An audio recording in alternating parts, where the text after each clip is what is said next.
اللہ اللہ اللہ اللہ اللہ۔ اعوذ باللہ من الشیطان الرجیم، بسم اللہ الرحمن الرحیم۔ یا ایہا الذین آمنوا استعینوا بالصبر والصلاۃ ان اللہ مع الصابرین ولا تقولوا لمن يقتل في سبيل الله اموات بل احیاء ولكن لا تشعرون ولنبلونکم بشیء من الخوف والجوع ونقص من الاموال والانفس والثمرات وبشر الصابرین الذین اذا اصابتهم مصیبہ قالوا انا للہ وانا الیہ راجعون اولئک علیہم صلوات من ربہم ورحمہ واولئک هم المہتدون۔ یہ ہمارے درس قرآن کے سلسلے کا آج تیسرا درس ہے، اور اس نشست کے اندر ہم سورہ البقرہ کی آیت نمبر 153 سے لے کر آیت نمبر 157 تک جن آیات کی میں نے آپ کے سامنے تلاوت کی، ان آیات کا ترجمہ اور ان آیات کی مختصر تشریح انشاءاللہ پڑھیں گے۔ یا ایہا الذین آمنوا، اے وہ لوگو جو ایمان لائے، استعینوا، مدد طلب کرو، بالصبر، صبر کے ساتھ، والصلاۃ، اور نماز کے ساتھ، ان اللہ، بے شک اللہ، مع الصابرین، صبر کرنے والوں کے ساتھ ہے، ولا تقولوا، اور تم مت کہو، لمن، ان لوگوں کے حق میں، یقتلوا، جو قتل کیے جاتے ہیں، فی سبیل اللہ، اللہ کے راستے میں، اموات، کہ وہ مردے ہیں، بل احیاء، بلکہ وہ زندہ ہیں، ولکن لا تشعرون، لیکن تمہیں شعور نہیں، وَلَنَبْلُوَنَّكُمْ، اور البتہ ضرور ہم تمہیں آزمائیں گے، بِشَيْءٍ مِّنَ الْخَوْفِ، کچھ خوف کے ساتھ، والجوع، اور بھوک کے ساتھ، وَنَقْصٍ، اور کمی کے ساتھ، من الاموال، مالوں میں، والانفس، اور جانوں میں، والثمرات، اور پھلوں میں، وبشر الصابرین، وبشر، اور آپ خوشخبری سنا دیجئے، الصابرین، صبر کرنے والوں کو، الذین، وہ لوگ، اذا اصابتہم، جب پہنچتی ہے انہیں، مصیبت، کوئی مصیبت، قالوا، تو وہ کہتے ہیں، انا للہ، بے شک ہم اللہ ہی کے لیے ہیں، وانا الیہ راجعون، اور بے شک ہم اسی کی طرف، راجعون، لوٹنے والے ہیں، اولئک، یہ وہ لوگ ہیں، علیہم صلوات، کہ ان کے لیے بخشش ہے، من ربہم، ان کے رب کی طرف سے، ورحمت، اور رحمتیں ہیں، واولئک هم المہتدون، اور یہی وہ لوگ ہیں جو ہدایت یافتہ ہیں۔ ان آیات کے اندر اللہ سبحانہ و تعالیٰ نے مسلمانوں کو اور اہل ایمان کو بہت زیادہ اہم اور ضروری بات بتلائی ہے۔ شروع میں پہلی آیت کے اندر اللہ سبحانہ و تعالیٰ نے اہل ایمان کو مخاطب کیا کہ یا ایہا الذین آمنوا، کہ اے وہ لوگو جو ایمان لائے۔ یہ قرآن کریم کا ایک اسلوب ہے جو آپ کو جا بجا قرآن کریم کے اندر نظر آئے گا کہ اہل ایمان کو اہل ایمان کہہ کر مخاطب کیا جاتا ہے، اور یہ اس جگہ کیا جاتا ہے جہاں پر اس کے بعد ایک اہم بات بتلانی مقصود ہوتی ہے، تو اہل ایمان کو ان کا ایمان یاد دلایا جاتا ہے کہ تم مومن ہو، تم نے ایمان لایا ہے، تم اللہ کی ذات کو اور اللہ کے احکامات کو تم مانتے ہو، لہٰذا ابھی تمہیں اللہ کی طرف سے ایک اور حکم بتایا جا رہا ہے، تمہارے ایمان کا تقاضا ہے کہ اس حکم کو تم مانو اور اس حکم پر تم عمل کرو۔ تو یہاں پر بھی یا ایہا الذین آمنوا، اہل ایمان کو ان کا ایمان یاد دلایا گیا ہے کہ اے وہ لوگو آمنو جو ایمان لائے، استعینوا، تم مدد طلب کرو، تم مدد حاصل کرو، بالصبر والصلاح، دو چیزوں کے ساتھ، بالصبر، صبر کے ساتھ، والصلاح، اور نماز کے ساتھ۔ یہ کیوں بتایا گیا؟ یہ اس وجہ سے بتایا گیا کہ ہمیں یہ بات معلوم ہے کہ دنیا یہ امتحان کی جگہ ہے، یہاں پر انسان کے اوپر مصیبتیں آتی ہیں۔ ایسا کبھی نہیں ہو سکتا کہ کسی انسان کی اس دنیا کے اندر تمام خواہشات پوری ہو جائیں۔ انسانوں کو غموں سے واسطہ پڑتا ہے، انسانوں کو پریشانیوں سے واسطہ پڑتا ہے، انسان کو مصیبتوں سے واسطہ پڑتا ہے، کبھی اللہ کی طرف سے انسان کو کسی آزمائش میں ڈالا جاتا ہے، اور اس کے علاوہ کبھی دوسرے انسانوں کی طرف سے انسان کے اوپر مشکلات آتی ہیں، مصیبتیں اور پریشانیاں آتی ہیں، اور یہ ضرور ہوتا ہے، یہ اس دنیا کا لازمی حصہ ہے۔ تو قرآن کریم ایک مومن کی تربیت کر رہا ہے کہ جو بندہ قرآن کو ماننے والا ہے، مومن ہے، مسلمان ہے، اس کو جب ان مشکلات سے واسطہ پڑے گا تو ان مشکلات کے اندر اس کا طرز عمل کیا ہوگا۔ تو پہلی بات تو یہ ارشاد فرمائی کہ جب تمہیں مصیبتوں سے واسطہ پڑے گا اس وقت تمہارا فرض کیا ہے کہ استعینوا، کہ تم مدد طلب کرو، بالصبر، کہ پہلا کام تم نے کیا کرنا ہے کہ تم نے صبر کرنا ہے۔ سورہ فاتحہ کے اندر ہم پڑھ چکے ہیں پہلے درس کے اندر کہ وہاں پر ہم نے اللہ سبحانہ و تعالیٰ سے وعدہ کیا تھا کہ ایاک نعبد و ایاک نستعین، کہ ہم صرف تیری بندگی کریں گے، وَإِيَّاكَ نَسْتَعِينُ، اور صرف تجھ سے استعانت کریں گے، صرف تجھ سے مدد طلب کریں گے۔ اب یہاں پر وہی بات قرآن کریم نے ارشاد فرمائی کہ استعینوا، کہ تم مدد طلب کرو، بالصبر، صبر کے ساتھ، والصلاۃ، اور نماز کے ساتھ۔ صبر کسے کہتے ہیں؟ صبر کے 3 معنی ہیں۔ قرآن و سنہ کی روشنی کے اندر صبر کے اندر 3 چیزیں شامل ہیں۔ ایک کو کہا جاتا ہے صبر علی الطاعات، کہ اپنے نفس کو شریعت کے احکامات پر عمل کرنے کا پابند کرنا، یہ صبر ہے۔ انسان کا دل نہیں چاہتا کہ وہ صبح اٹھ کے نماز پڑھے، اس کی نیند پوری نہیں ہوتی، یا پانی ٹھنڈا ہوتا ہے، سردی ہوتی ہے، تو اپنے نفس کو پابند کرنا کہ وہ تمام شرعی احکامات کے اوپر عمل کرے، چاہے زکوٰۃ دینی پڑے، قربانی کرنی پڑے، اس کے علاوہ کوئی کسی بھی عبادت کا وقت ہو تو اس عبادت کو پورا کرنا، شرعی حکم کو پورا کرنا یہ ضروری ہے۔ تو یہ صبر کی پہلی قسم ہے کہ صبر علی الطاعات، کہ احکامات کو ماننے پر اپنے نفس کو مجبور کرنا اور خود کو پابند کرنا، یہ صبر علی الطاعات صبر کی پہلی قسم ہے۔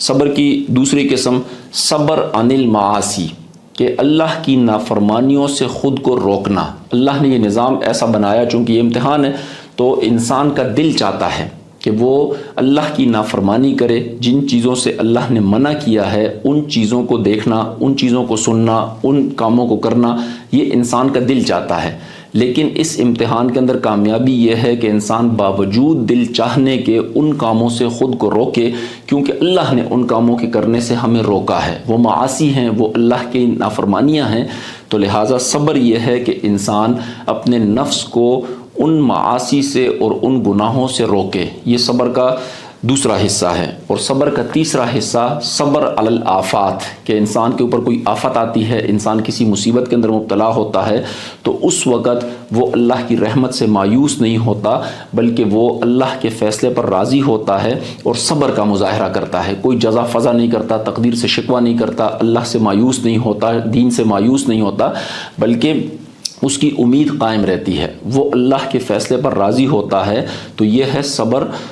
علی الآفات۔ تو یہ صبر کے 3، ہم تو صبر کا صرف ایک مطلب سمجھتے ہیں کہ جب کوئی مصیبت آتی ہے اس مصیبت کے اندر انسان اگر صبر کرے تو اس کا نام صبر ہے، حالانکہ صبر کے 3 حصے ہیں، کہ ایک صبر علی الطاعات، کہ نیکیوں پر، احکامات پر عمل کرنے کا خود کو پابند کرنا، اس کو صبر کہتے ہیں۔ دوسرا صبر عن المعاصی، کہ اللہ کی نافرمانیوں سے اپنے نفس کو روکنا اور خود کو روکنا، اس کا نام صبر ہے۔ اور صبر کی تیسری قسم ہے صبر علی الآفات، کہ جب کوئی آفت آتی ہے، چاہے وہ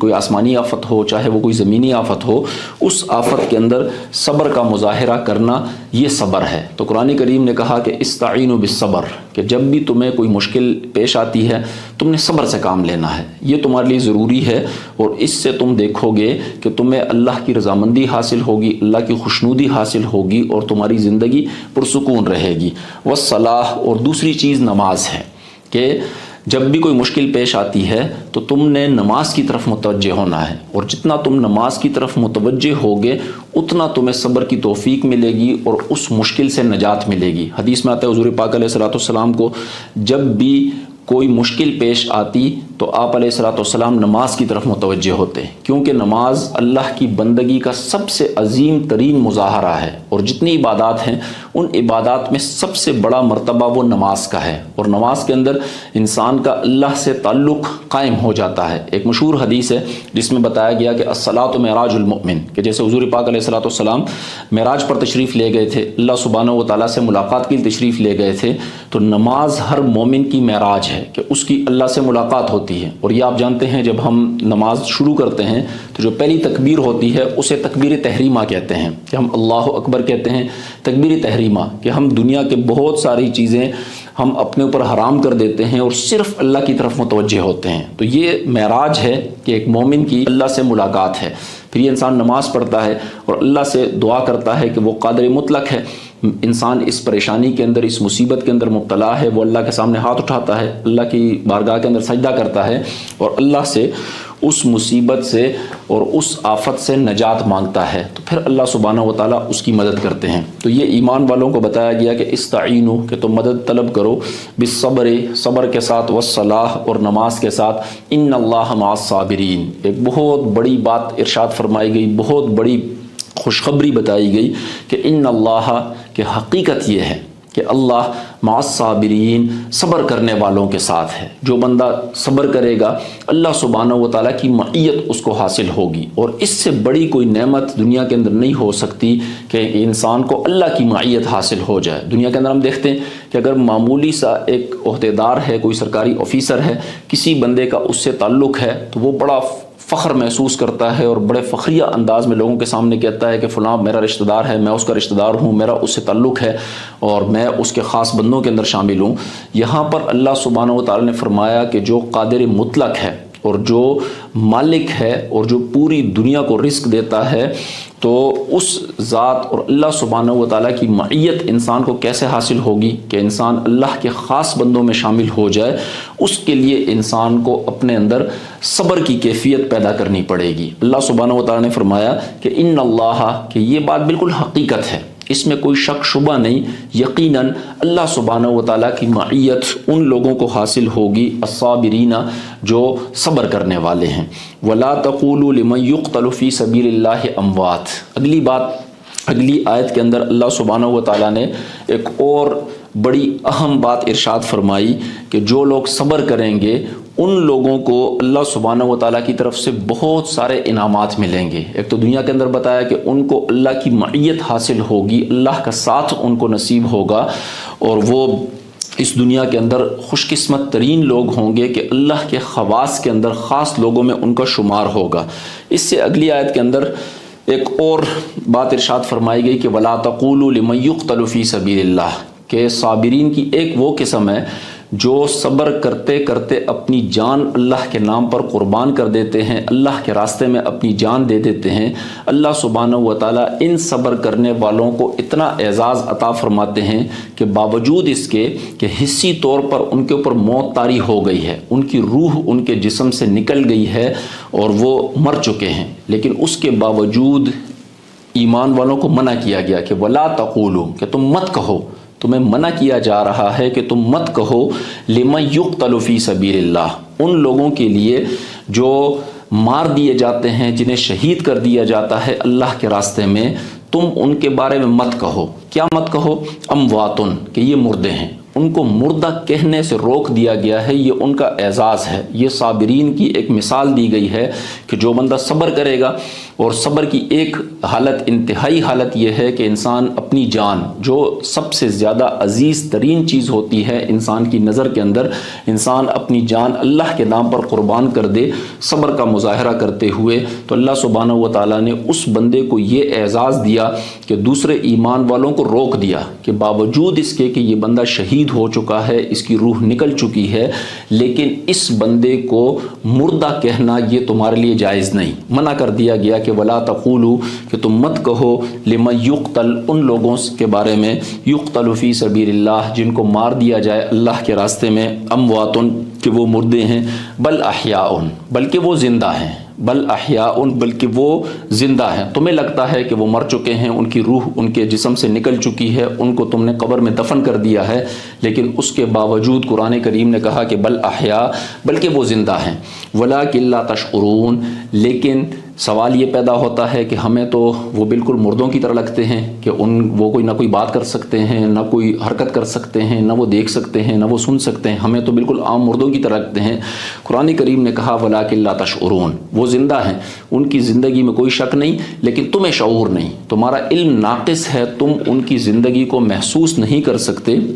وَلَٰكِن لَا تَشْعُرُونَ، لیکن تمہیں شعور نہیں۔ لہٰذا جب اللہ نے فرما دیا کہ وہ زندہ ہیں تو تم انہیں ہی زندہ ہی کہو، ان کو زندہ تسلیم کرو، ان کو مردہ نہ کہو۔ وَلَنَبْلُوَنَّكُمْ بِشَيْءٍ مِّنَ الْخَوْفِ وَالْجُوعِ وَنَقْصٍ مِّنَ الْأَمْوَالِ وَالْأَنفُسِ وَالثَّمَرَاتِ۔ اگلی آیت کے اندر تمام اہل ایمان کو اس دنیا کی ایک بہت بڑی حقیقت بتلائی گئی ہے، اور وہ حقیقت یہ ہے کہ تمہیں پہلے سے معلوم ہونا چاہیے، اگر تم اہل ایمان میں شامل ہو، اللہ کی ذات پر تمہارا ایمان ہے، تو پہلے سے تمہیں یہ بات معلوم ہونی چاہیے کہ اس دنیا کے اندر مصیبتیں آئیں گی، اس دنیا کے اندر مشکلات آئیں گی۔ ایک دنیا کی زندگی ہے اور ایک آخرت کی زندگی ہے۔ جنت کے اندر کوئی پریشانی نہیں، جنت کے اندر کوئی مصیبت نہیں، جنت کے اندر کوئی خطرہ نہیں، لیکن دنیا کے اندر لازمی مصیبتیں آئیں گی، لازمی پریشانیاں آئیں گی، اور ان پریشانیوں کا مقصد انسان کا امتحان ہوتا ہے۔ یہ جو پریشانی آتی ہے کہ کبھی تجارت میں نقصان ہو گیا، کبھی کوئی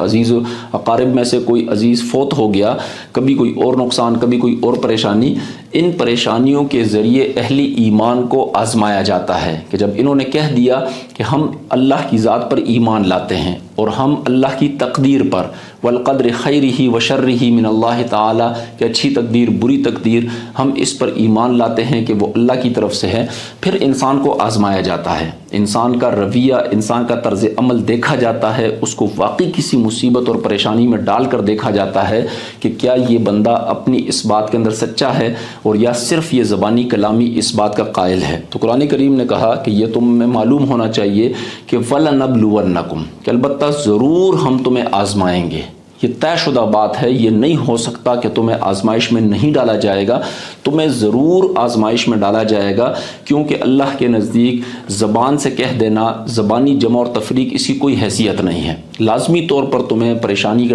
اندر ڈالا جائے گا، تمہیں آزمائش میں ڈالا جائے گا، اس آزمائش کے اندر تم نے کامیاب ہو کر دکھانا ہے، تب معلوم ہوگا کہ تم جو بات زبان سے کرتے ہو تم اس بات کے اندر سچے ہو۔ اور اگر زبان سے انسان 1000 دفعہ کہے کہ میں ایمان والا ہوں، میرا بڑا اللہ کی ذات کے اوپر ایمان ہے، لیکن کوئی مصیبت آتی ہے، کوئی پریشانی آتی ہے اور اس کے قدم ڈگمگا جاتے ہیں، تو اس کا مطلب یہ ہوتا ہے کہ یہ صرف زبانی دعویٰ تھا اور اس کی کوئی حقیقت نہیں تھی۔ تو قرآن کریم نے کہا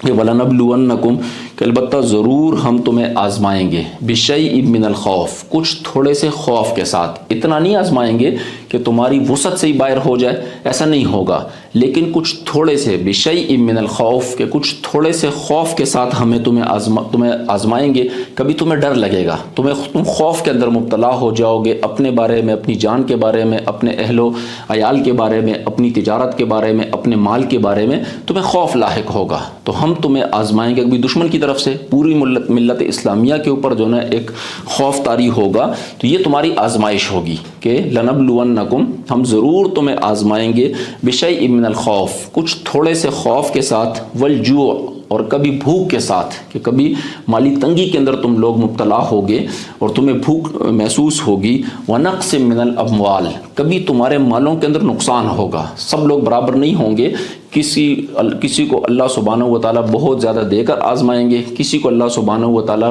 بالکل بہت کم دے کر آزمائیں گے، کسی بندے کو بھوک میں مبتلا کیا جائے گا، کسی کو کسی اور پریشانی کے اندر مبتلا کیا جائے گا۔ تو یہ لازمی ہے کہ بِشَيْءٍ مِّنَ الْخَوْفِ، کہ تھوڑے سے خوف کے ساتھ، وَالْجُوعِ، اور بھوک کے ساتھ، وَنَقْصٍ مِّنَ الْأَمْوَالِ، اور مالوں کے نقصان کے ساتھ، کہ مال ہوگا، مال میں نقصان ہوگا، اس وقت تمہارا رویہ اور تمہارا طرز عمل دیکھا جائے گا کہ اس امتحان کے اندر تم کامیاب ہوتے ہو یا نہیں۔ وَنَقْصٍ مِّنَ الْأَمْوَالِ، کہ مالوں کے اندر نقصان کے ساتھ تمہیں آزمایا جائے گا، وَالْأَنفُسِ، کبھی جانوں میں نقصان ہوگا، کبھی کسی کا بچہ فوت ہو جائے گا، والدین فوت ہو جاتے ہیں، کسی کی بیوی فوت ہو جائے گی، کسی خاتون کا شوہر فوت ہو جائے گا، یہ اللہ کی طرف سے آزمائش ہے۔ وَالْأَنفُسِ، کہ جانوں کے اندر تمہارا نقصان ہوگا، یہ بھی تمہاری آزمائش ہوگی، وَالثَّمَرَاتِ، اور پھلوں کے اندر جو نقصان ہوگا یہ بھی تمہاری آزمائش ہوگی۔ تو یہ ایک مومن کو پہلے سے بتلا دیا گیا کہ وہ قرآن کریم کا مطالعہ کرتا ہے، اس کو پہلے سے یہ بتلا دیا گیا کہ اگر اس کا مال میں نقصان ہوتا ہے، اس کو فوراً یہ خیال آنا چاہیے کہ یہ اللہ کی طرف سے آزمائش ہے، اب مجھے اس آزمائش کے اندر کیا کرنا ہے، قرآن کریم سے مجھے اس کی رہنمائی لینی ہے۔ اگر کسی کا خدا نخواستہ کسی عزیز و اقارب میں سے کسی کا انتقال ہوتا ہے، فوراً اس کے دل کے اندر یہ خیال آنا چاہیے کہ یہ اللہ کی طرف سے آزمائش ہے۔ تجارت میں نقصان ہوتا ہے، کوئی آفت آتی ہے، پورے کسی اسلامی ملک کے اوپر کوئی بڑی آفت آتی ہے، کوئی زلزلہ آ جاتا ہے، کوئی سیلاب آ جاتا ہے، تو ہر مومن کے دل کے اندر یہ خیال آنا چاہیے کہ یہ اللہ کی طرف سے آزمائش ہے، اور ہم نے اس آزمائش کے اندر کامیاب ہونا ہے۔ ہم نے وہ کام کرنا ہے جو ایسی آزمائشوں کے اندر اللہ کی طرف سے ہمیں حکم دیا گیا، جو قرآن کی ہمیں تعلیم ہے کہ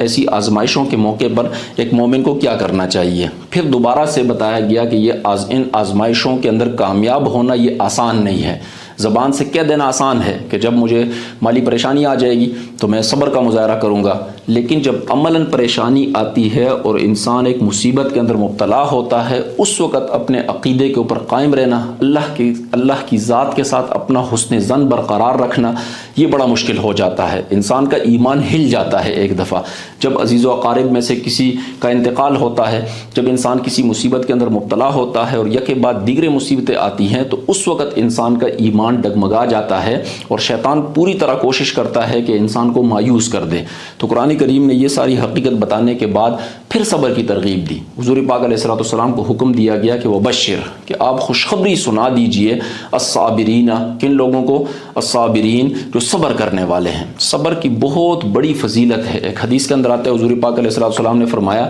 کہ کل قیامت کے دن ایک ندا دی جائے گی، جب روز محشر سارے لوگ جمع ہوں گے، اس وقت ایک ندا دی جائے گی کہ این الصابرون، کہ صبر کرنے والے کہاں ہیں؟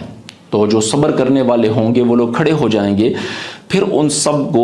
ان کو جمع کیا جائے گا اور ان سے کہا جائے گا کہ تم نے صبر کیا تھا، لہٰذا تم آج بغیر کسی حساب کتاب کے جنت کے اندر داخل ہو جاؤ۔ تو یہاں پر قرآن کریم نے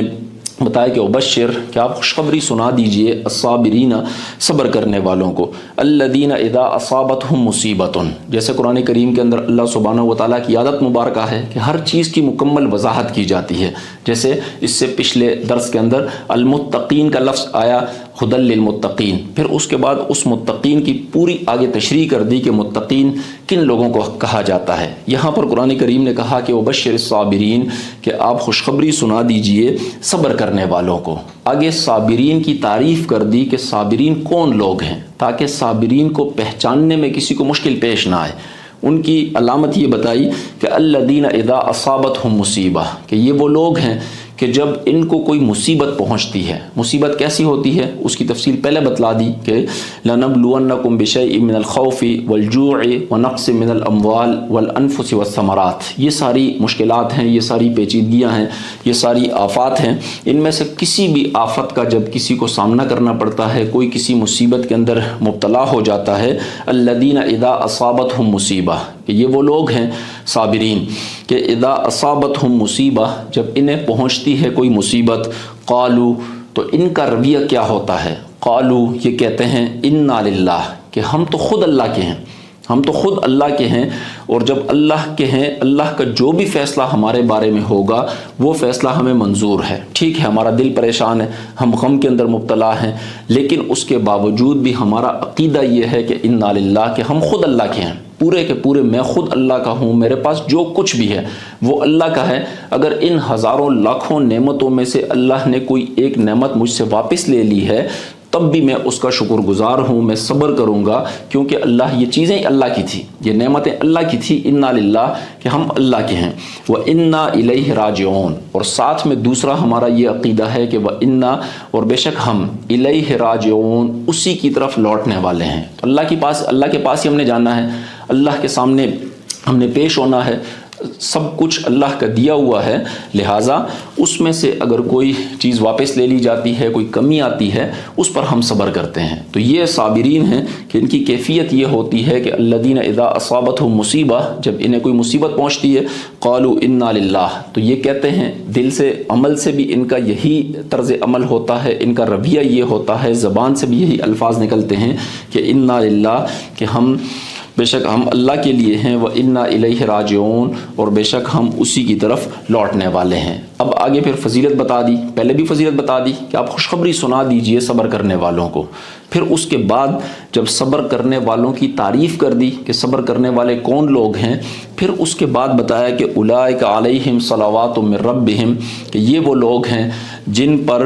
کے لیے بخششیں ہیں، جن کے لیے بخششیں ہیں ان کے رب کی طرف سے، ورحمت، اور ان کے لیے رحمتیں ہیں۔ یہ بھی صبر کی فضیلت ہے کہ یہ صبر کرتے ہیں، صابرین ہیں، ان کے لیے ان کے رب کی طرف سے بخششیں ہیں اور ان کے لیے ان کے رب کی طرف سے رحمتیں ہیں۔ وَأُولَئِكَ هُمُ الْمُهْتَدُونَ، اور یہی وہ لوگ ہیں جو ہدایت یافتہ ہیں۔ ہم سورہ فاتحہ کے اندر اللہ سبحانہ و تعالیٰ سے دعا کرتے ہیں کہ اہدنا، کہ اللہ تو ہمیں ہدایت عطا فرما۔ قرآن کریم نے یہاں پر بتایا کہ اگر تمہیں ہدایت چاہیے تو اس کا طریقہ یہ ہے کہ تمہیں صابرین کے اندر شامل ہونا پڑے گا، اور وَأُولَئِكَ هُمُ الْمُهْتَدُونَ، جو صبر کرنے والے ہیں یہی لوگ ہدایت یافتہ ہیں۔ ایک دفعہ ترجمہ دوبارہ پڑھ لیتے ہیں۔ یا ایھا الذین آمنوا، اے وہ لوگ جو ایمان لائے، استعینوا، تم مدد حاصل کرو، بالصبر والصلاۃ، صبر کے ساتھ اور نماز کے ساتھ، ان اللہ مع الصابرین، بے شک اللہ تعالیٰ صبر کرنے والوں کے ساتھ ہے۔ ولا تقولوا، اور تم مت کہو، لمن، ان لوگوں کے بارے میں، یقتل، جو قتل کیے جائیں، فی سبیل اللہ، اللہ کے راستے میں، اموات، کہ وہ مردے ہیں، بل احیاء، بلکہ وہ زندہ ہیں، ولکن لا تشعرون، لیکن تمہیں شعور نہیں۔ ولنبلونکم، اور البتہ ضرور ہم آزمائیں گے تمہیں، بشیء من الخوف، کچھ تھوڑے سے خوف کے ساتھ، والجوع، اور بھوک کے ساتھ، ونقص من الاموال، اور مالوں کے اندر نقصان کے ساتھ، والانفس، اور جانوں کے نقصان کے ساتھ، والثمرات، اور پھلوں کے نقصان کے ساتھ، وبشر الصابرین، اور آپ خوشخبری سنا دیجئے الصابرین، صبر کرنے والوں کو، الذین، وہ لوگ، اذا اصابتہم مصیبہ، جب پہنچتی ہے انہیں کوئی مصیبت، قالوا، تو وہ کہتے ہیں، انا للہ، کہ بے شک ہم اللہ کے لیے ہیں، وانا الیہ راجعون، اور بے شک ہم اسی کی طرف لوٹنے والے ہیں۔ اولئک، یہی وہ لوگ ہیں، علیہم صلوات، کہ ان کے لیے بخششیں ہیں، من ربہم، ان کے رب کی طرف سے، ورحمت، اور رحمتیں ہیں، واولئک هم المہتدون، اور یہی وہ لوگ ہیں جو ہدایت یافتہ ہیں۔ صدق اللہ العظیم۔ اللہ سبحانہ و تعالیٰ قرآن کریم کو سمجھنے اور اس پر عمل کرنے کی توفیق عطا فرمائے۔ اللہ اللہ اللہ